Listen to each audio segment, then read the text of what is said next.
Hey guys, Alan with the Grilling Network. Welcome back. Today we got something special lined up for you guys. We are cooking beef jerky. We're using our CampChef Pellet Smoker. They've got some new shelves that I want to showcase. We're using my favorite Jerky Gold marinade, and we've sourced our meat from my friend John at the Corner Butcher. Let's get cooking.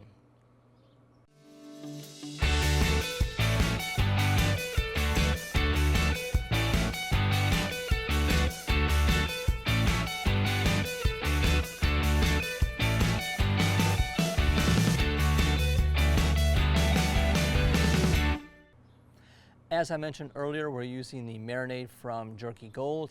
They have two flavors available. One's called the original and the other one's called the burn. The burn has a little bit of heat to it. We're going to try them both out and let you know what we think. When it comes to sourcing your meat, you should use your local butcher, as I did. My friend John at the Corner Butcher recommended that I use Eye of Round for beef jerky due to its minimum fat content. Look at these fabulous cuts of meat. You can definitely have your butcher slice this up for you, but I opted to do it myself so I can demonstrate that to you guys. We'll do that next. For today's cook, we're using CampChef's Pellet Smoker and their Jerky accessory racks. The ideal temperature for smoking jerky is 160 degrees Fahrenheit, and we'll be cooking anywhere from 4 to 6 hours. Let's check out the accessory racks. As you see here, the accessory kit comes with 3 large trays with plenty of room for placing jerky. When slicing your jerky, you want to make sure that you slice them evenly at 1/4 inch thick slices. Cut across the grain. Use a good slicing knife.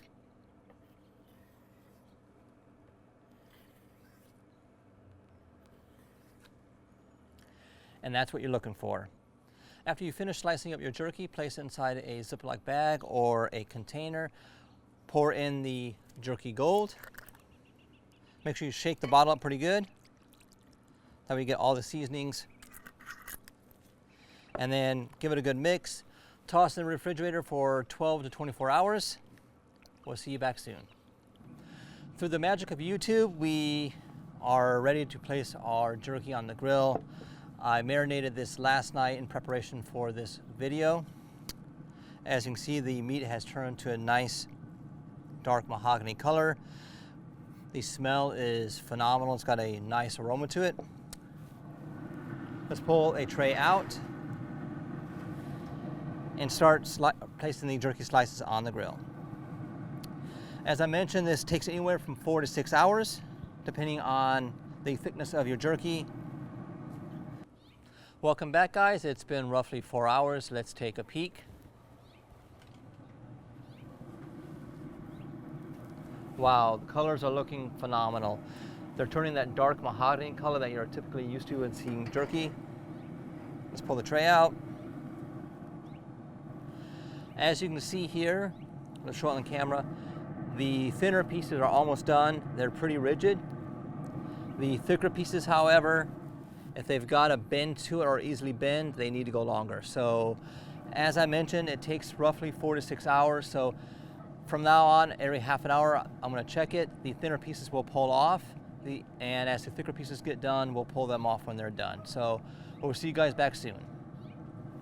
It was nearly 6 hours before the jerky finished up. Every half an hour, I went back and took off some pieces that got finished before the rest of them. This is the original pile, and this is the burn pile. Let's go ahead and give it a try. As you can see, this jerky is pretty rigid. Let's go ahead and give it a try. That tasted phenomenal. Slight little hint of salt, but not too overpowering. Let's go ahead and try the burn pile. Again, same thing. Let's give it a try. Let's give it a taste. Wow, that was absolutely phenomenal. I'm kind of digging the burn pile. It's got a little bit of heat to it on the back of the palate, not too overpowering, but definitely must try. I want to thank my sponsors for making this video happen: Jerky Gold, the Corner Butcher, and CampChef. Make sure you guys go check them out. If you haven't already done so, please subscribe to my channel, thumbs up the video, and leave comments below. And we'll see you guys on the next one.